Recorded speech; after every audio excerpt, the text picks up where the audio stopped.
చక్రం మరో అంగుళం ముందుకు దొర్లిందంటే ప్రాణాలతో ఈ అడవి గడప దాటి అవతలికి వెళ్ళలేరు. పారిపోవాలనే తెలివితేటలు ప్రదర్శించడానికి ప్రయత్నిస్తే ఈ దొంగ లారీ మోసుకెళ్లేది చంద్రం చెట్లు కాదు, చావు దెబ్బలు తినే మీ బాడీ పార్ట్. మర్యాదగా దిగండి.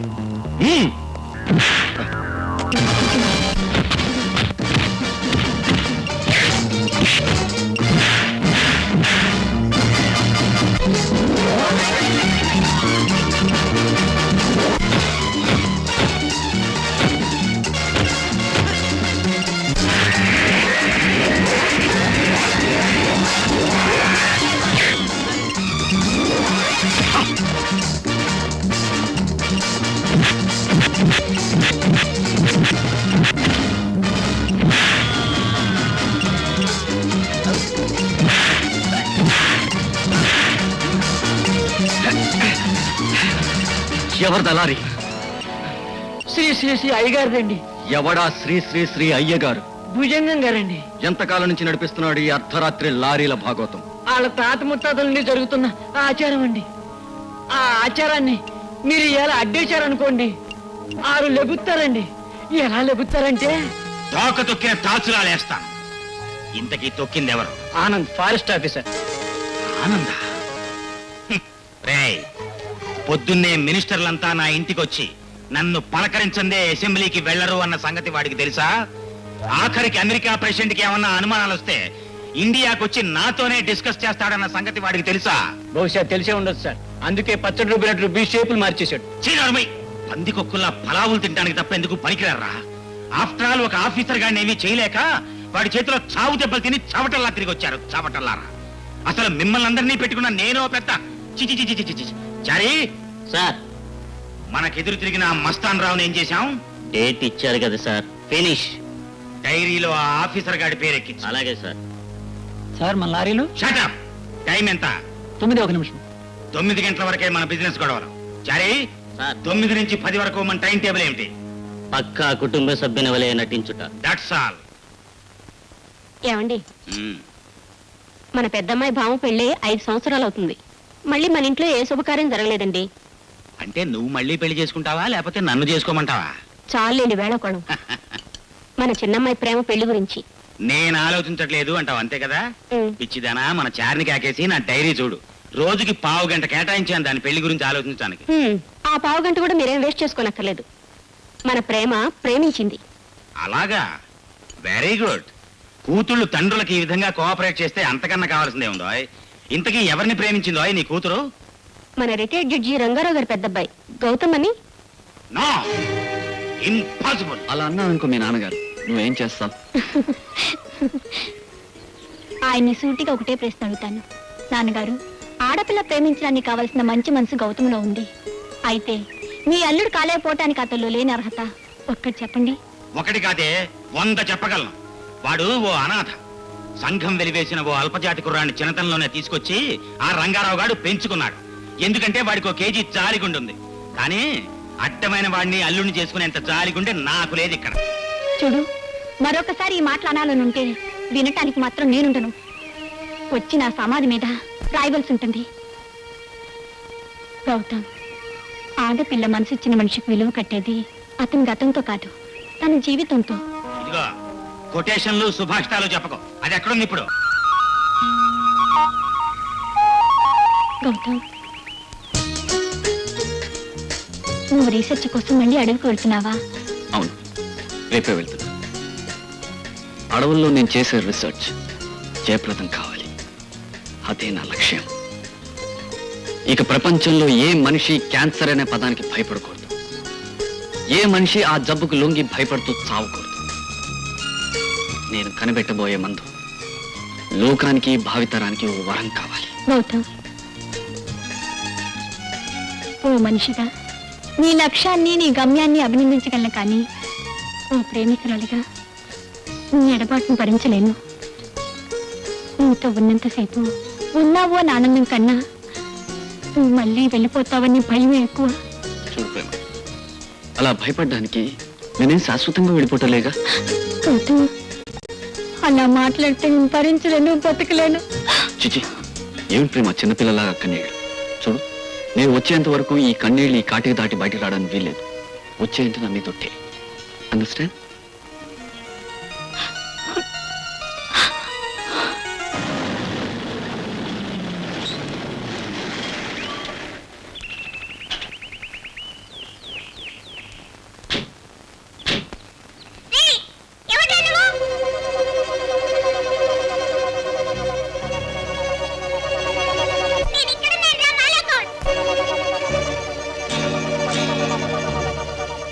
సార్, వీడి గుమ్మంలో చిలకే ఇంత పొగరుగా ఉంది. అందుకే డైరీలో నోట్ చేసి తొందరగా ఓ డేట్ ఫిక్స్ చేసేద్దాం. చారీ, కాసేపు ఇక్కడ ఉంటే అది బూతులు కూడా తిట్టేట్టుంది. తొందరగా లోపలికి పద.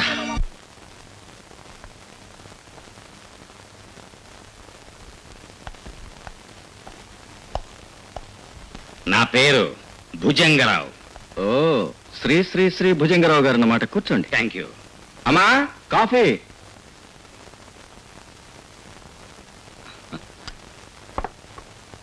తీసుకోండి. తీసుకోవయా. అలాగే అలాగే సార్. చూడండి, నేను చాలా పలుకుబడి గల మనిషిని. నేను తలుచుకుంటే హైదరాబాదును తీసేసి అనకాపల్లిని మన రాష్ట్రానికి రాజధానిని చేయగలను. కానీ తలుచుకోరు కదూ. Of course, of course. హ, అయితే అంత పలుకుబడి పేరు ప్రఖ్యాతి విఖ్యాతి ఉన్న శ్రీ భుజంగరావు గారు ఆఫ్టర్ ఆల్ ఈ చిన్న రేంజ్ ఆఫీసర్ ముందుకు చెందుకు నిలబడ్డారో. ఏముందండి, గోళ్లతో పోయేదానికి గొడ్డళ్ళు ఎందుకు అని. హ, గొడ్డళ్ళు కూడా కదపలేని దానికోసం గోళ్లు ఉపయోగిస్తే వేళ్లే ఊడిపోతాయి మిస్టర్ భుజంగం. మిస్టర్ ఆనంద్, ఈ అడవికి నువ్వు కొత్తగా వచ్చావు. కానీ అక్రమాన్ని ఆపటానికి అవినీతిని అణచటానికి ఈ అడవికి నేను పాతవాణ్ణి. ఆ పాత పద్ధతులు మార్చుకోపోతే జీవితంలో పైకి రాలేవని హెచ్చరిస్తున్నాను. ఈ అడవిలో రాత్రిపూట మృగాలతో పాటు నా లారీలు కూడా తిరుగుతూ ఉంటాయి. వాటి స్వేచ్ఛకు అడ్డు తగిలితే పంజా విసురుతాయి, ప్రాణాలు తీస్తాయి. ఏ మృగాన్ని ఎలా మచ్చిక చేసుకోవాలో నాకు బాగా తెలుసు. నేను ఈ అడవికి ఆఫీసర్గా ఉన్నంత కాలం ఏ లారీ అర్ధరాత్రి తిరగదు, తిరగనివ్వను. అది మా తాతల కాలం నుంచి వస్తున్న ఆచారం. దొంగ లారీలు తిప్పటం మీ తాతల ఆచారం అయితే వాటి భరతం పట్టటం మా తాతల ఆచారం. చూడు బాబు ఆనందు, వయసులో నాకంటే చాలా చిన్నవాడివి. ఈ వయసులో ఏదో చేయాలన్న తపన ఉద్రేకం ఉంటాయి, సహజమే కాదన్నాం. కానీ తాపీగా ఆలోచించి అడ్జస్ట్ అయిపోయిన వాడే తెలివైనవాడు. ఇదిగో చూసావా, ఈ క్యాష్ తో నువ్వు అడ్జస్ట్ అయిపో, రాత్రిపూట లారీలతో నేను అడ్జస్ట్ అయిపోతాను. ఏమ్మా? చూడు భుజంగం, ఈ పెట్టి తీసుకెళ్లి ఏ అనాథ శరణాలయానికో విరాళమియ్యి. చచ్చాక కనీసం నీ ఆత్మను ఆనందిస్తుంది. అంటే నువ్వు మా దారికి రావన్నమాట. నేను మీ దారికి రాను సరి కదా, ఆ దారిలో మిమ్మల్ని కూడా వెళ్ళనివ్వను. అమ్మో, పొడిచింది రోయ్, పొడిచేసింది, పొడిచింది. అమ్మా, ఒక్కన్నా రెండు కళ్ళున్నా సార్. శ్రీనాథమై, చూడు భుజంగం, ఈ అడవిలో పక్షులు జంతువులు కూడా అవినీతిని సహించు. పొడిచి పొడిచి చీల్చేస్తాయి. వెళ్ళు. రండి సార్.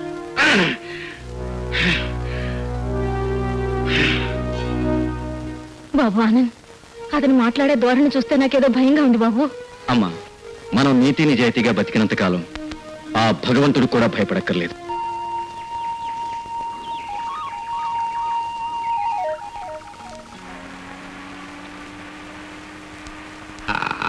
సార్, చిలక బాగా నెత్తురు కారేలా గీరేసినట్లుంది. ఆ సంఘటన మళ్ళీ మళ్ళీ జ్ఞాపకం చేయకో. దానికి వాడికి కంబైన్డ్ గా డేట్ ఇస్తాను.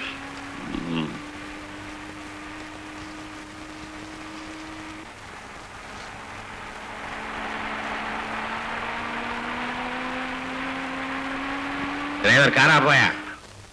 సార్, కొంచెం లిఫ్ట్ ఇస్తారా సార్? ఈ పక్క టర్నింగ్లోనే దిగిపోతాను. Please sir. నీ పేరేమిటి బాబు? నా పేరు గౌతమ్ అండి. గౌతమ్. ఎవరబ్బాయి నువ్వు? నేను రిటైర్డ్ జడ్జి రంగారావు గారు అబ్బాయిని. నువ్వా నా కూతుర్ని వల్ల వేసుకుంది? ప్రేమ, ఈ ఇంటికి అల్లుడుగా వచ్చే అర్హత గౌతమ్కి మాత్రం లేదు. నాన్న, నన్ను పెళ్లి చేసుకునే అర్హత గౌతమ్ మాత్రమే ఉంది. నీ గురించి మా ప్రేమ చెప్తే వింటమే గానీ నిన్ను చూడటం పడలేదురా కొడక. ఓ చూపు చూస్తాను నిన్ను. రా బాబు, ఎక్కు. Thank you sir.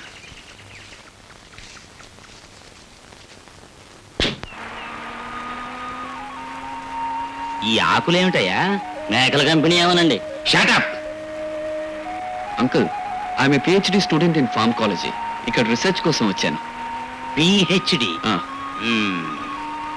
అదిగో అదే నా ల్యాబ్ అంకుల్.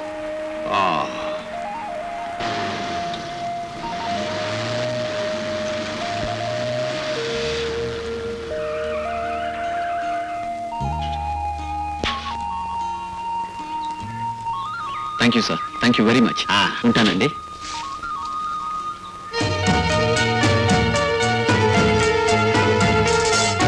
చారీ, సార్, నా బ్రిలియంట్ బ్రెయిన్ కో హై క్లాస్ ఐడియా వచ్చిందయ్యా. ఏంటండి? ఈ దెబ్బతో మన ప్రేమ పెళ్లి విషయం, ఆఫీసర్ గారి విషయం రెండూ సెటిల్ అయిపోతాయి.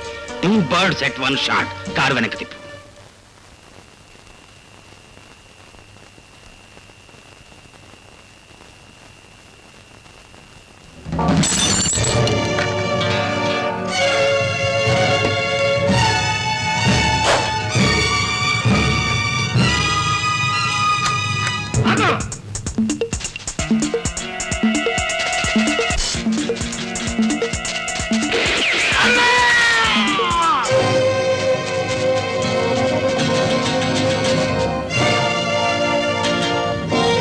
Oh my God.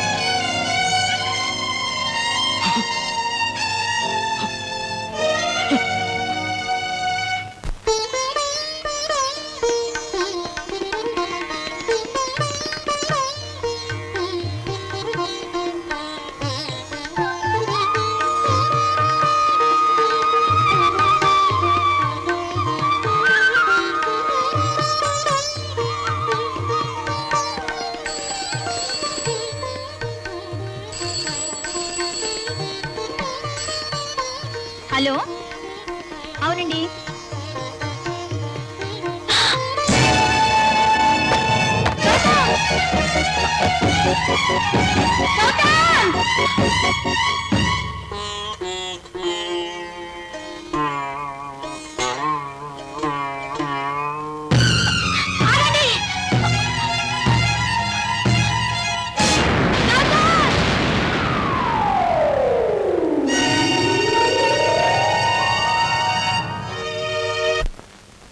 Mister Anand, ఆ రాత్రి మీ మీద కత్తి విసిరిన వ్యక్తిని తరుముకుంటూ మీరు రివాల్వర్ పేల్చారు అన్నారు. ఆ తర్వాత ఏం జరిగింది? చావు కేక వినపడింది. దెన్ నేను వెళ్ళి చూసేసరికి అక్కడ గౌతమ్ బాడీ బాగా ఆలోచించుకుని చెప్పండి. గౌతమ్ పడిపోతూ ఉండడాన్ని చూసారా, లేక పడిపోయి ఉన్న గౌతమ్ శవాన్ని చూసారా? పడిపోయి ఉన్న గౌతమ్ శవాన్ని చూసి please note this point your honour. Your honour, Anand revolver పేల్చిన తర్వాత విన్నది చావు కేక, చూసింది గౌతమ్ డెడ్ బాడీని. ఆనంద్ హంతకుడా కాడా అని నిర్ధారణ చేసే ముందు గౌతమ్ తండ్రి రంగారావు గారిని కొన్ని ప్రశ్నలు అడగడానికి పర్మిషన్ ఇప్పించవలసిందిగా కోరుతున్నాను. Request granted.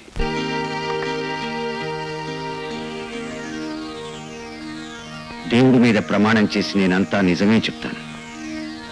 చూడండి రంగారావు గారు, మీకు ఎంతమంది పిల్లలు? 3.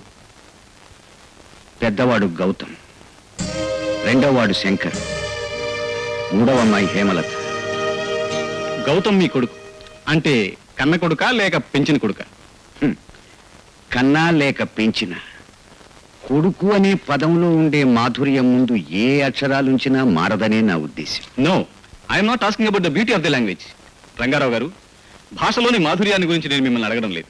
Come to the point. Gautam మీ కన్న కొడుకా లేక పెంచిన కొడుకా?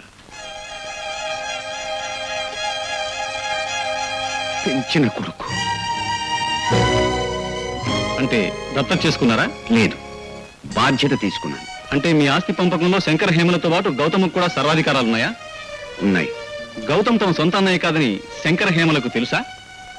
తెలీదు. Okay, please note this point your honour. Thank you your honour. ఇక మీరు వెళ్ళొచ్చు. ఇప్పుడు గౌతమ్ బాడీని పోస్ట్ మార్టం చేసిన డాక్టర్ చెరియన్ గారు తన రిపోర్ట్ వినిపిస్తారు. ప్రొసీడ్.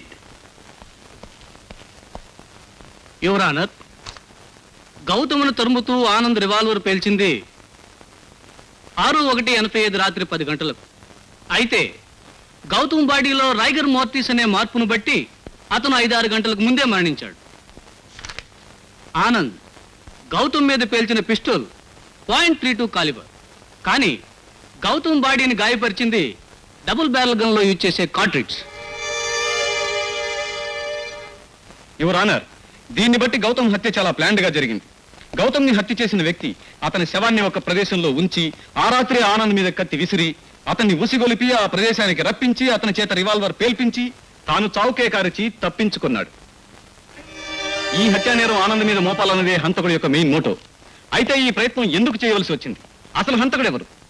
ఫర్దర్ ఇన్వెస్టిగేషన్ చేయించవలసిందిగా కోర్టు వారిని కోరుతూ ఆనంద్ నిర్దోషి అని విన్నవించుకుంటున్నాను. ఈ తీర్పు రేపటికి వాయిదా వేయబడింది.